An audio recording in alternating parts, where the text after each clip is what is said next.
രാവിലെ തന്നെ ചില്ലറ ആവശ്യമായിട്ട് കണ്ണൂരിലേക്ക് വന്നതാണേ. ഉച്ചയായപ്പോഴേക്കും നല്ലതുപോലെ വിശക്കുകയും ചെയ്തു. പിന്നെ ഒന്നും നോക്കിയില്ല, മന്തി തന്നെ കഴിക്കാമെന്ന് കരുതി. ഞാനിപ്പോൾ വന്നിരിക്കുന്നത് കണ്ണൂരിലെ വൺ ഓഫ് ദ ബെസ്റ്റ് മന്തി കിട്ടുന്ന സ്ഥലത്തേക്കാണ്. നല്ല ബീച്ച് വ്യൂവും കൂടെ മന്തിയും, ആഹാ അന്തസ്. അങ്ങനെ ഓർഡർ ചെയ്തു, പ്ലേറ്റ് വന്നു, മന്തി വന്നു. പിന്നെ ആ ചെസ്റ്റ് പീസ് ഞാൻ കയ്യോടെ പൊക്കുകയും ചെയ്തു.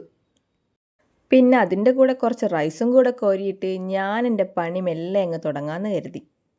പിന്നെ മന്തി കഴിക്കുമ്പോൾ ചട്നിയും മയനൈസും ഒന്നും ഇല്ലാതെ എന്ത് മന്തിയല്ലേ, അതുകൊണ്ട് അതും കൂടെ കുറച്ച് കുറച്ച് കോരിയിട്ടു.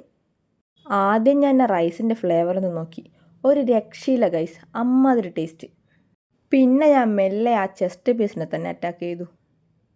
പിന്നെ മയോനൈസ്, ചട്നി ഒക്കെ കൂട്ടി ആ മന്തിനെ മൊത്തത്തിൽ അങ്ങ് അറ്റാക്ക് ചെയ്തു. ഞാൻ ഈ മന്തിയുടെ ഒരു ഭയങ്കര ഫാനാണ് കേട്ടോ. പിന്നെ എൻ്റെ കൂടെ നടക്കുന്ന ഒരുത്തിനെ ഞാൻ ഇതിൻ്റെ അഡിക്റ്റ് ആക്കിയിട്ടുണ്ട്. അപ്പോൾ ഒരു മനസുഖം. അപ്പോൾ ലൊക്കേഷൻ നമ്മുടെ കണ്ണൂർ ബേബി ബീച്ചിനടുത്തുള്ള കോർണിച്ചർ റെസ്റ്റോറൻറ്റ്. ടാറ്റാ.